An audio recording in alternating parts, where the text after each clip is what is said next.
Kagandahan pa din sa Denali CanSmart, di na tayo gagamit ng mga fuse box dahil dito naka-computerize na lahat ng fuse natin. Kinakabit sa laptop yung CanSmart at ikaw magsiset kung ilang amperes ang gusto mong ibigay sa bawat ilaw na nakakabit sa kanya. Ito ang chief mechanic ng CarScoop. First time niyang gumawa ng GS.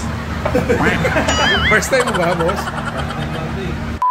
So yun nga guys, nandito na tayo ngayon sa CarScoot Makati. Dito yung set-upan ng mga big bike. Lahat ng mga accessories na pang big bike, meron sila dito. Siyempre, pag nagpagawa kayo dito, banggitin nyo na si Jetlaw. Meron kayong automatic na 10% discount. At siyempre, sakto pagdating dito, katatapos lang ng lunch break nila at gagawin na yung mga motor na dala natin. Mas maganda pag nagpunta kayo dito guys, magpa-schedule kayo kay CarScoot para siguradong pagdating nyo, kayo agad ang gagawin at siguradong matapos kayo within the day. At hindi lang accessories ang meron dito guys. Pati mga helmet na Climb, RI Showy, pati mga heat air, airbag, jacket, cardo, meron sila dito. At siyempre, dahil tropa natin may-ari nito, puro Denali parts ay ikakabit natin dito lahat para quality. At lalagyan din natin ng GSADV na headlight cover. Lalagyan din natin ng overspec na plate holder. At syempre tempered glass para sa kanyang TFT display. At pagdating naman sa mga slider, syempre mga Evotech ang ikakabit natin dyan. Ito ang chief mechanic ng CarScoop. First time niyang gumawa ng GS.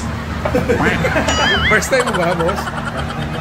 Siyempre, joke lang yung guys kasi halos araw-araw puro GS ang ginagawa nito ni Dory. Kaya kung mapapansin nyo, super saglit lang, halos hubad na nila tong motor na to. At lalagyan din natin ng plate tong valve cover niya para siguradong pag tumumba, hindi madagasgas ang makina. So, ang isang nagustuhan natin dito kay CarScoot guys, no, hindi mavovoid ang warranty nyo dito kasi hindi sila nagsasplice ng wire. At syempre, dahil Denali ang ginamit natin dito, hindi tayo magkakabit ng switch dito. Gagamit tayo ng Denali CanSmart para yung mga switch ng ilaw natin naka-adapt sa mga existing switch na nasa manibela natin. Mamaya papakita ko sa inyo kung paano gagana yung switch ng mga ilaw natin. At ang kagandahan pa din sa Denali CanSmart, di na tayo gagamit ng mga fuse box dahil dito naka-computerize na lahat ng fuse natin. Kinakabit sa laptop yung CanSmart at ikaw magsiset kung ilang amperes ang gusto mong ibigay sa bawat ilaw na nakakabit sa kanya. Syempre maglalagay din tayo ng crash guard kasi pag GS lang ang binili nyo at hindi Adventure, wala pa siyang kasamang crash guard. At ayun nga, ganun lang kabilis, nakaset na lahat ng mga ilaw na nakakabit dito sa BMW GS 1250. Yung dilaw, 1, 2, 3, patay.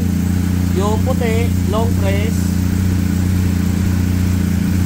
Patay na ilaw. Wala na yan. Kung bubuhayin ulit, long press. Yung puti. Tapos yung dilaw, tatlong pindot. 1, 2, 3. Yun. Tapos yung volume niyan. Yung volume niyan, ito, kaliwa kanan. So pag hinod mo to sa kaliwa, magbiblink yung puti. Pag nag-blink, pwede ka nang pumihit. Pwede mo na siyang lakasan, hinaan. Yan. Tapos sa kanan naman, yung dilaw. Hold mo lang. Magbiblink, bitaw, tapos lakasina. Tapos yung flasher niyan, 3 beses ng high beam.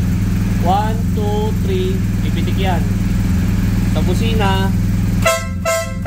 At ngayon naman dito tayo sa pangalawang motor, ito yung F900R. Palagyan din natin ng crash guard doon, tsaka mga radiator guard. Mag-asawa nga pala itong may-ari ng motor na to guys. Itong F900 sa babae at yung 1250 sa lalaki. So itong sa F900 guys, ay kakabit natin dito syempre yung radiator guard, syempre at yung crash guard para siguradong safe pag natumba, at syempre yung auxiliary light. At ayun nga, all set na. Medyo ginabilang tayo ng konti pero okay na. Iuwi na natin tong dalawang motor sa tropa. Ganito kalaki yung van natin guys, no? Kasya yung dalawang big bike, isang 1250 at isang 900. Actually, nakatry na rin tayo magkarga dito ng dalawang 1250, kasya naman. So pag kailangan nyo ng mga big bike transport, bike rescue, tawagan nyo lang ako sa number na to. At kung nagustuhan nyo tong video na to, please like, share, and follow na rin. At Jetlaw Rider po ito guys. Ingat po lagi and ride safe. Let's go!